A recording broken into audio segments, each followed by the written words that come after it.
Strymon Timeline has been around since 2011 and still holds a hefty price tag. Is it still relevant in 2021? And more importantly, is it worth it for you? In this video, you will be able to answer those questions yourself after hearing a unique selection of sounds from this pedal, as well as learning other things it can offer. After putting it through its paces, I will then give my complete, honest opinion about it. Most demos I see just show you the sounds it can offer and that's it. Although I will be doing some of that, I will also put it in the context of actual music. So I will create songs based on certain effects throughout this video as I discuss this pedal. So let's get started.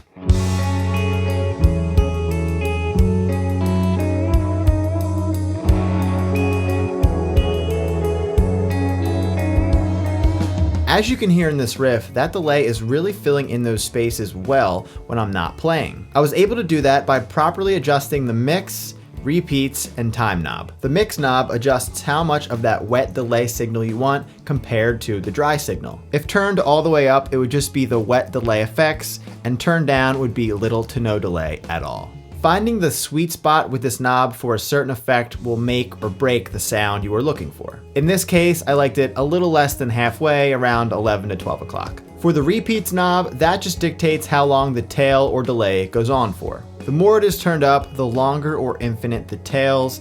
Turned down, the shorter the delay, which would be better for soloing, but more on that later. Now for that time knob, you can adjust those BPM levels manually, but it also has a tap tempo that works very well. I really only use the time knob for two things.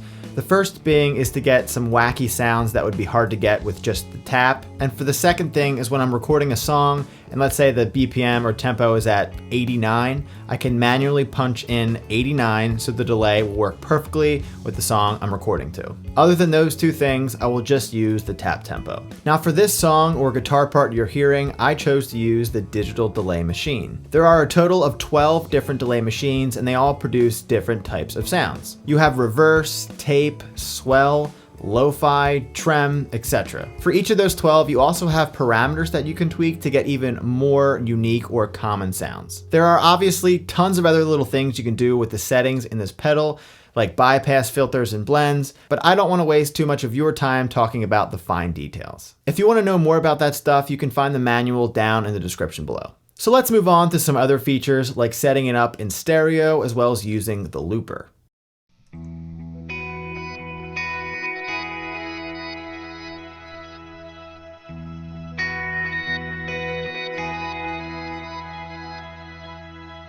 The reason this sounds so big and full is not just because of the pedal, it's also because I have it hooked up into a stereo rig. So I have one amp panned all the way to the left and another amp panned all the way to the right.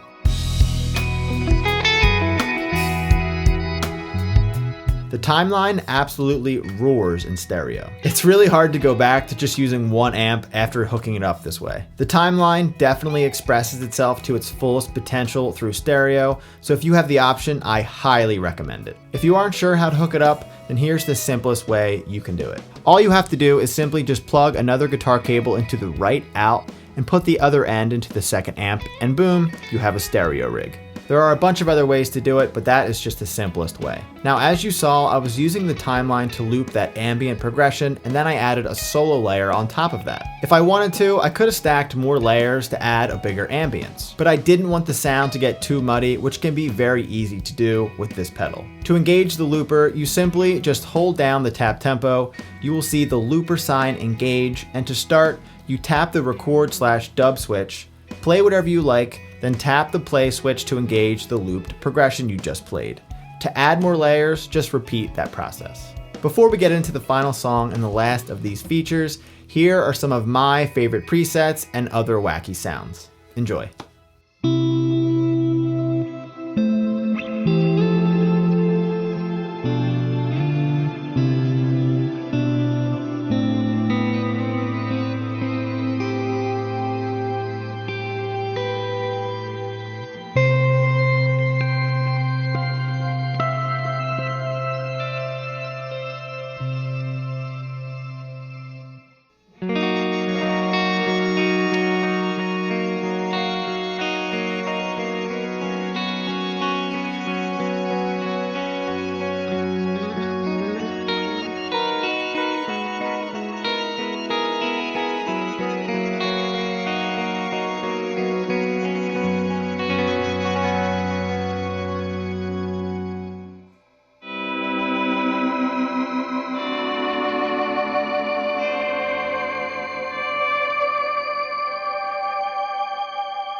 It's easy to play nothing but clean ambient sounds with the Timeline, but it also sounds great with some crunch and some heavy guitar solos. So let's check that out.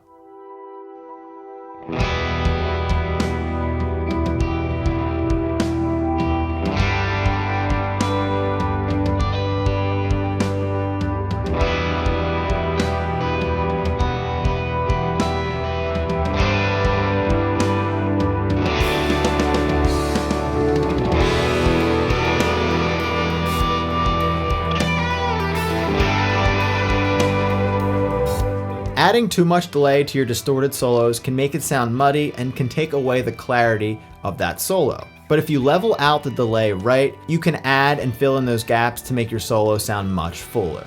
To do that, I would bring down the mix and the repeats knob so it's very subtle but still present in your solo. Another great thing you can do with it is add a reverb pedal to really fill in some gaps and make it sound much larger. Any reverb you have will do just fine. You don't need to go out and buy another expensive Strymon pedal for it to sound good. I've been using the RV6 from Boss to add different types of reverbs and it sounds great. There are a few presets and settings where you can add reverb to your delays within the Timeline, but it is a bit limiting. Although adding reverb can make it sound much larger, the Timeline in itself is a wonderful construction of ambient delay, and you may not even need reverb depending on your preferences.